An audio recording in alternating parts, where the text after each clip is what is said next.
Na, visų pirma, pyktį gali sukelti baimę.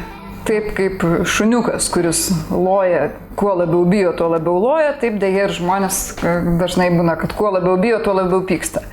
Na, galbūt tą labiausiai matome dėja pensininkų atveju, kad pensininkas kuo blogiau jaučiasi, kuo labiau jam trūksta pinigų, kuo jam baisiau, kad neišgyvens jisai jau, tuo jisai darosi piktesnis, bet taip atsitinka vyrų beje atveju irgi labai dažna, vyrui bijoti yra negražu, kažkaip tai nevyriška, tai esu pastebėjusi kalnuose, kad kai jau nueidavome tokias pavojingas vietas, tai vyrai labai dažnai keikdavosi.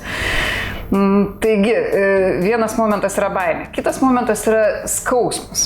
Jeigu man atrodo, kad manęs nesupranta, nemyli tie, kurie turi mane mylėti, dažniausiai tai yra artimiausi žmonės, jeigu mane atstumia, tai kaip jaučiasi atstumtas žmogus? Jis jaučiasi, kažkoks tai nevykęs, nemylimas, netikęs, jam labai skauda ir jeigu jis taip pradeda mąstyti, bet ar tie, kurie atstumė, jau tikrai tokie teisūs, ar patys jie yra kažko tai verti.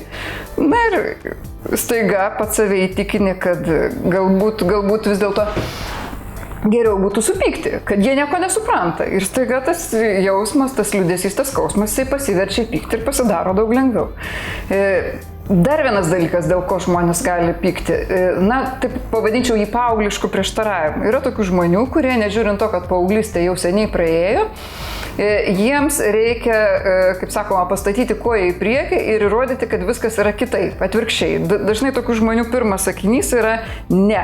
Jūs jam kažką pasakote, jis sako ne, yra kitaip. Tai va toks nuolatinis prieštaravimas, jisai dažniau būna paauglystėje, aišku, bet ir vėliau būna, jisai žmogui tarsi leidžia pasijausti, kad jis yra kažkas, kad jisai kritikuoja, kad jisai kitaip kažką tai sako ir tokiu būdu jis pakelia savivertę. Dar vienas dalykas. Pykti žmogus dažnai parsineša iš vienos vietos į kitą. Tas žinomas anekdotas, kad vyrą aprėkė viršininkas, vyras grįžo namo aprėkė žmoną, žmona aprėkė vaiką, vaikas nuėjo ir įspyrė šunį. Tai tokios pykčio grandinėlės labai dažnai vyksta ir jeigu jūsų artimasis kažkoks tai yra irzlus ir ant jūsų pyksta, tai labai gali būti, kad kažkas tai šitai pasielgia šiandien su juo ir jis to nesuprato pats, kaip jis atsinešė pyktį. Dar vienas svarbus dalykas, pyktis kyla tada, kai mes turime lūkesčių, neįsisąmonintų arba įsisąmonintų lūkesčių, kad kitas žmogus turi kažkaip tai elgtis. Pavyzdžiui, jeigu tarkime, žmona grįžta iš darbo ir vyras tuo metu žiūri futbolą ir jinai tikisi, kad jisai turi atsistoti, apsikabinti, ją pabučiuoti, pasisveikinti, o jisai tuo metu net nelabai išgirsta, kad jinai įėjo, tai jinai ant jo tikrai gali labai rimtai supykti, pasijausti nemylima, nevertinama. Tiesiog dėl to, kad jisai netitiko jos lūkesčių. Ir čia mes matom dar vieną pykčio šaltinį, tai vadinamas minčių skaitimas. Jinai perskaito, jinai supranta, ką jisai galvoja. O ką jisai galvoja? Jisai apie ją iš vis negalvoja, jisai pats savo svarbiausias, jisai atsainus, jis galvoja, parėjo ir tiek, nereikia čia labai vargintis, niekur jinai nedings, vienu žodžiu, jinai susigalvoja, ką jisai galvoja ir tada ant jo supyksta.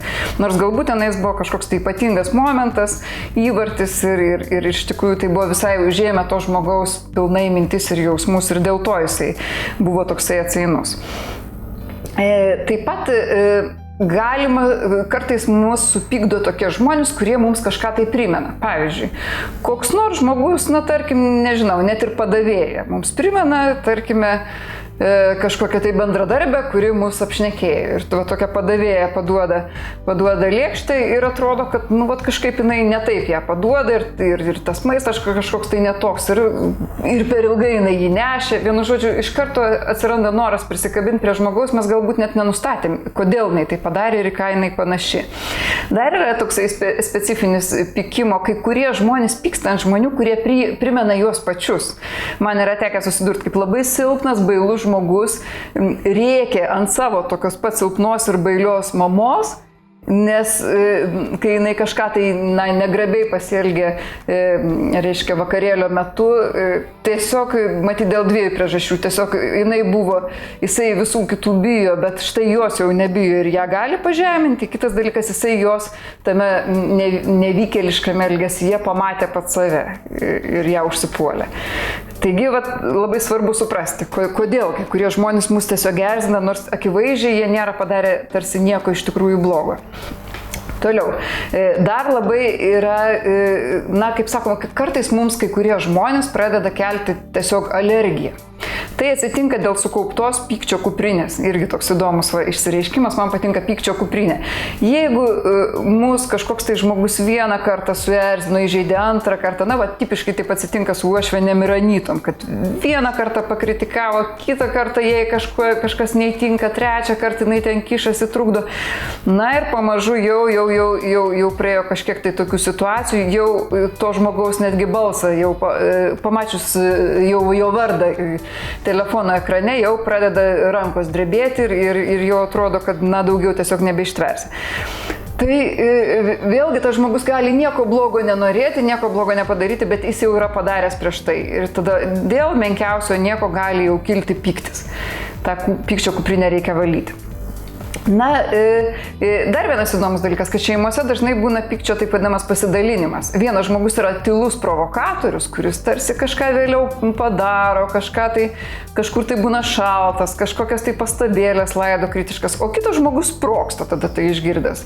Tai vėlgi tas žmogus sprogsta dėl to, kad jis yra išprovokuotas, ne dėl to, kad jis yra kažkoks tai nenormalus.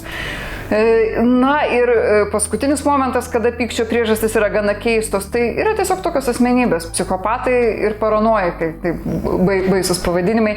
Jie sprogsta, įtaria kitus, sprogsta, tampa agresyvus bet kada ir bet kaip. Nebūtinai jūs turit kažką blogo padaryti, tai tiesiog yra jų charakterio dalis, jų žiaurios vaikystės patirties dalis. Ir tokiem žmonėm padeda tik tai vaistukai ir kažkokios labai tvarkingos įstaigos.